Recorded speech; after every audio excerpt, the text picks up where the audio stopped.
നമസ്കാരം. 2025 അവസാനിക്കുമ്പോൾ ഏറ്റവും വലിയൊരു വിയോഗം തന്നെയാണ് ഉണ്ടായിട്ടുള്ളത്. മറ്റാരുമല്ല, തിരക്കഥാകൃത്തും സംവിധായകനും നടനുമെല്ലാമായ ശ്രീനിവാസന്റെ വിയോഗം തന്നെയായിരുന്നു മലയാളികളെ ഏറ്റവും കൂടുതൽ വേദനിപ്പിച്ചിട്ടുള്ളത്. ശ്രീനിവാസന്റെ വിയോഗം കേരളക്കരയെ ഒന്നാകെയാണ് സങ്കടത്തിലാഴ്ത്തിയത്. പൂർണ്ണ ഔദ്യോഗിക ബഹുമതികളോടെയായിരുന്നു അദ്ദേഹത്തിന്റെ സംസ്കാരം നടന്നത്. അച്ഛന്റെ വിയോഗത്തിൽ സങ്കടം അടക്കാനാവാതെ പൊട്ടിക്കരഞ്ഞ ധ്യാനിന്റെയും വിനീതിന്റെയും ഭാര്യ വിമലയുടെയും ചിത്രം മലയാളിയെ ഒന്നാകെയാണ് സങ്കടത്തിലാഴ്ത്തിയത്. അതുമാത്രമല്ല, ധ്യാനിന്റെ 37ാം ജന്മദിനമായ ഡിസംബർ 20-നാണ് മലയാളത്തിന്റെ പ്രിയ നടൻ ശ്രീനിവാസൻ വിട പറയുന്നത്. സിനിമയുടെ ചിത്രീകരണത്തിന്റെ ഭാഗമായി ധ്യാൻ കോഴിക്കോട്ടായിരുന്നു. അച്ഛന്റെ അപ്രതീക്ഷിതമായ വിയോഗ വാർത്തയറിഞ്ഞ് രാവിലെ 11:30-യോടെയാണ് ധ്യാൻ ശ്രീനിവാസന്റെ കണ്ടനാട്ടെ വീട്ടിലെത്തിയത്. ചേതനയേറ്റ അച്ഛന്റെ ശരീരത്തിന് മുന്നിൽ നിന്ന് ധ്യാൻ പൊട്ടിക്കരഞ്ഞു. ധ്യാനിനെ കണ്ടതോടെ അമ്മ വിമലയ്ക്കും സങ്കടം അടക്കാൻ കഴിഞ്ഞില്ല. കണ്ടു നിൽക്കുന്നവർക്ക് പോലും ആശ്വസിപ്പിക്കാൻ പോലും കഴിയാത്ത അവസ്ഥയിലായിരുന്നു. ശ്രീനിവാസന്റെ ഭൗതിക ശരീരം കാണാനായി മുഖ്യമന്ത്രി പിണറായി വിജയൻ എത്തിയപ്പോൾ തൊട്ടടുത്തിരുന്ന ധ്യാൻ എഴുന്നേറ്റില്ലെന്ന് ആരോപിച്ചു കടുത്ത സൈബർ അധിക്ഷേപമായിരുന്നു താരം നേരിട്ടത്. സംസ്ഥാനത്തിന്റെ മുഖ്യമന്ത്രി എത്തിയപ്പോഴും എഴുന്നേൽക്കാൻ ധ്യാൻ തയ്യാറാവാത്തത് ശരിയല്ലെന്നായിരുന്നു കുറ്റപ്പെടുത്തൽ. ഇപ്പോഴിതാ ഈ വിവാദങ്ങളോടെല്ലാം പ്രതികരിക്കുകയാണ് സംവിധായകൻ ശാന്തിവിള ദിനേശ്. അദ്ദേഹത്തിന്റെ വാക്കുകൾ ഇങ്ങനെ: കുറെ കാലമായി വീട്ടിലുള്ളവർക്കും അടുപ്പക്കാർക്കും അറിയാം നമ്മുടെ ശ്രീനിവാസൻ അധികകാലം നമ്മളോടൊപ്പം ഉണ്ടാവില്ലെന്ന്. 75 വർഷം പഴക്കമുള്ള യന്ത്ര സാമഗ്രികളാണല്ലോ ഉള്ളിലിരിക്കുന്നത്. അത് കുടിച്ചും പുകച്ചും നശിപ്പിച്ചിട്ട് വർഷങ്ങൾ കുറയായി. മറ്റാർക്കും അറിയില്ലേലും ആ ഒരു കാര്യം ശ്രീനിച്ചേട്ടൻ നന്നായി അറിയാമായിരുന്നു. അതുകൊണ്ടാകണം മരണത്തെ നമ്മൾ എന്തിനു പേടിക്കണമെന്നൊക്കെ അദ്ദേഹം അടുത്തിടെ പറയുകയുണ്ടായത്. ശ്രീനിവാസൻ മരിച്ചു. അദ്ദേഹത്തിന്റെ ശവമടക്ക് പോലുള്ള കാര്യങ്ങളൊക്കെ ആരാണ് ചാർട്ട് ചെയ്തത് എന്നറിയില്ല. കൊച്ചിൻ ടൗൺ ഹാളിൽ കിടത്തിയത് 3 മണിക്കൂറാണ്. 6 മണിക്കൂർ കിടത്തിയാൽ ലോകം കീഴ്മേൽ മറിയുമോ? 6 വരെ വെച്ചിരുന്നേൽ പിറ്റേന്ന് വീട്ടിലുണ്ടായ തിരക്ക് കുറെയെങ്കിലും കുറയ്ക്കാനാകുമായിരുന്നു. ടൗൺ ഹാളിൽ മുഖ്യമന്ത്രി അന്ത്യാഞ്ജലി അർപ്പിക്കാൻ എത്തി. ശ്രീനിവാസന്റെ അച്ഛൻ ഉണ്ണിമാഷിനെ ഓർത്ത് വന്നതായിരിക്കണം. ശ്രീനിവാസനെ ഓർത്താവാൻ വഴിയില്ല. കാരണം പല സന്ദർഭങ്ങളിലും ശ്രീനിയേട്ടൻ കുരയ്ക്കുകയും വാലാട്ടുകയും ഒന്നിച്ചു ചെയ്തിട്ടുണ്ട്. അത് കമ്മ്യൂണിസ്റ്റുകാരെ നന്നായിട്ട് നോവിക്കുന്ന കാര്യങ്ങളാണ്. ശ്രീനിചേട്ടൻ മനസ്സുകൊണ്ടെങ്കിലും കറകളഞ്ഞ ജനസംഘക്കാരനായിരുന്നു. അതുകൊണ്ടാണല്ലോ 15 വർഷം അവർ അധികാരത്തിലിരുന്നിട്ട് അവരെ പറ്റി ഒരു അക്ഷരം മിണ്ടാത്തത്. മുഖ്യമന്ത്രി അന്ത്യാഞ്ജലി അർപ്പിക്കാൻ ടൗൺ ഹാളിൽ എത്തി. പല പ്രാവശ്യം വ്യക്തിപരമായി പിണറായിയെ കളിയാക്കാൻ ശകാരിക്കാൻ ശ്രമിച്ച ആളായിരുന്നു ശ്രീനിചേട്ടൻ.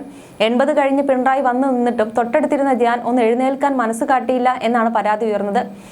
അങ്കമാലിയിൽ അതിരടി എന്ന സിനിമയുടെ ഷൂട്ടിംഗ് കഴിഞ്ഞിട്ട് വെളുപ്പാങ്കാലത്ത് ഇനി ജനുവരിയിൽ കാണാം എന്ന് യാത്ര പറഞ്ഞ് നെടുമ്പാശ്ശേരി വിമാനത്താവളത്തിൽ നിന്ന് അടുത്തുള്ള ഒരു ഹോട്ടലിൽ താമസിക്കുകയും മദ്രാശിക്ക് വിമാനത്തിന്റെ സമയമായപ്പോൾ രാവിലെ 5-ന് ഫ്ലൈറ്റ് ആ ചെക്കിനെല്ലാം കഴിഞ്ഞ് ഫ്ലൈറ്റിൽ കയറിയിരുന്ന ശേഷമാണ് വിനീതിന് ഫോൺ വരുന്നത് അച്ഛൻ പോയി എന്ന്.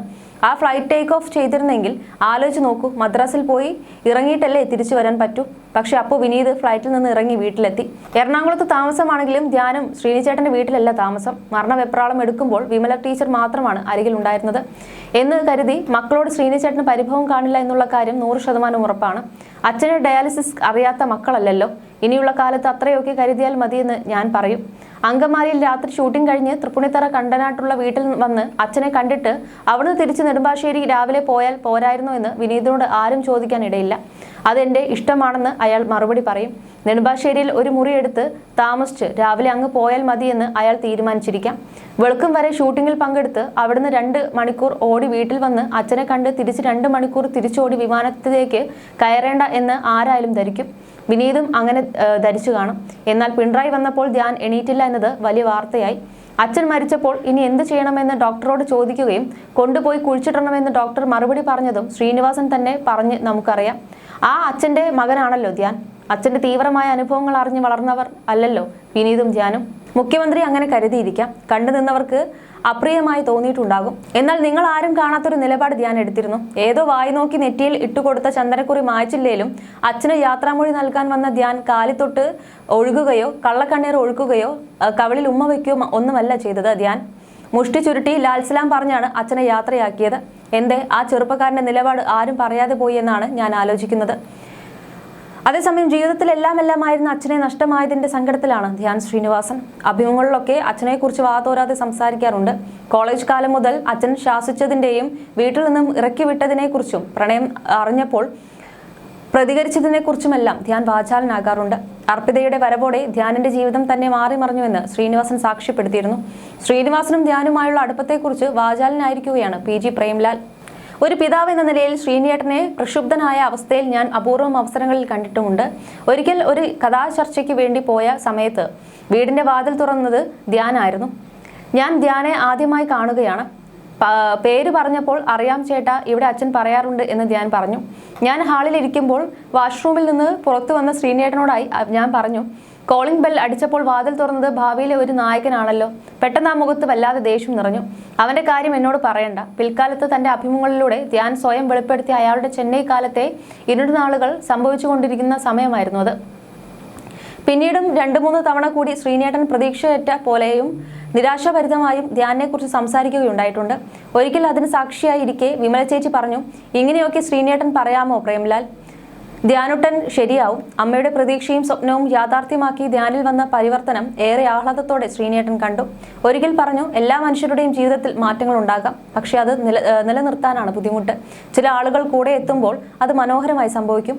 അർപ്പിത് അങ്ങനെ ഒരാളാണ്. ധ്യാനിന്റെ ജീവിത പങ്കാളിയെക്കുറിച്ച് അത്തരത്തിൽ വളരെ ആഹ്ലാദത്തോടെയും അഭിമാനത്തോടെയും ശ്രീനേട്ടൻ പറയുകയുണ്ടായിട്ടുണ്ട്. പിന്നീട് ധ്യാനിന്റെ യൂട്യൂബ് അഭിമുഖങ്ങൾ പലതും കണ്ട് അതിന്റെ സന്തോഷത്തിൽ ഇരിക്കുന്ന ഒരു സമയത്ത് ശ്രീനേട്ടൻ വൈകാരികമായി തന്നെ പറഞ്ഞു, അടഞ്ഞ ഹൃദയങ്ങൾ തുറന്നു കഴിഞ്ഞാൽ വല്ലാത്തൊരു സത്യസന്ധതയും ഓർഗാനിക് ആയ ഒരു ഫീലും ഉണ്ടാകും. നമ്മൾ ബെറ്റർ ഹ്യൂമൻ ബീയിങ് ആവും. ധ്യാൻ ഇപ്പോൾ അങ്ങനെ ഒരാളായി, ഒരു ബെറ്റർ ഹ്യൂമൻ ബീങ്. അതാണ് സന്തോഷം ഭാര്യയോടുള്ള സംശയത്തിൽ ജീവിക്കുന്ന തളത്തിൽ ദിനേശന്റെ കഥ പറയുമ്പോഴും സ്വന്തം ഉത്തരവാദിത്വങ്ങളിൽ നിന്ന് ഒളിച്ചോടുന്ന മടിയനും അലസനുമായ ശ്യാമളെ ചിന്താവിഷ്ടയാക്കുന്ന വിജയൻ മാഷുടെ കഥ പറയുമ്പോഴും കാഞ്ചനയുടെ തലയുടെ മന്ത്രത്തിൽ വീണുപോകുന്ന ഭർത്താവിനെ സൃഷ്ടിക്കുമ്പോഴുമെല്ലാം ആ കഥാപാത്രങ്ങൾക്കുള്ളിൽ നിറഞ്ഞ സ്നേഹത്തെയും സൃഷ്ടിച്ചിട്ടുണ്ട് എന്നാണ് ശ്രീനേട്ടൻ പറഞ്ഞത്.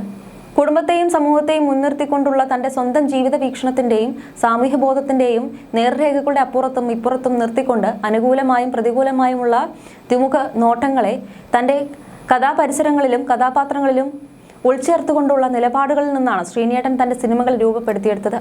അതുകൊണ്ടാണ് തളത്തിൽ ദിനേശൻ മനോരോഗിയാണെന്ന് പറഞ്ഞുകൊണ്ട് തന്നെ വടക്കു നോക്കിയന്ത്രവും ശബരിമലയ്ക്ക് പോകുന്നവരെയും കൊടി ഉയർത്തിപ്പിടിച്ച് മുദ്രാവാക്യങ്ങൾ മുഴക്കി വരുന്ന രാഷ്ട്രീയ പ്രസ്ഥാനത്തിന്റെയും ജാഥയെയും ഒരേ ഫ്രെയിമിൽ അവതരിപ്പിച്ചുകൊണ്ട് ചിന്താവിഷ്ടിയായ ശ്യാമളയും അവസാനിക്കുന്നത്. ജീവിതത്തിൽ പറഞ്ഞതും പ്രവർത്തിച്ചതും തന്നെയാണ് ശ്രീനേട്ടൻ തന്റെ സിനിമകൾക്കും മാനദണ്ഡമാക്കിയത്. അങ്ങനെയാണ് ആ കലയിൽ കള്ളമില്ലാതായത്. അതുകൊണ്ടാണ് ആ സിനിമകൾ പതിറ്റാണ്ടുകൾക്ക് ശേഷവും മലയാളിയെ മോഹിപ്പിക്കും വിധത്തിൽ ഇന്നും നിലനിൽക്കുന്നത്. കുടുംബങ്ങളെ മുൻനിർത്തി സമൂഹത്തോട് സംവദിക്കുന്ന കഥകൾ പറഞ്ഞ ഒരാൾ എന്നതുകൊണ്ട് തന്നെ ശ്രീനേട്ടൻ തന്റെ സിനിമകൾക്കുള്ള അടിസ്ഥാനപരമായ ഊർജ്ജം കണ്ടെത്തിയത് തന്റെ കുടുംബസങ്കല്പങ്ങളിലും അതിന്റെ ജനാധിപത്യ സ്വഭാവത്തിലും നിന്നുമാണ് എന്ന് നിരീക്ഷിക്കാം. അതുകൊണ്ട് തന്നെ ധ്യാനെ കുറിച്ച് ശ്രീനേട്ടൻ പറഞ്ഞത് ശ്രീനേട്ടനും എന്നേ ബാധകം.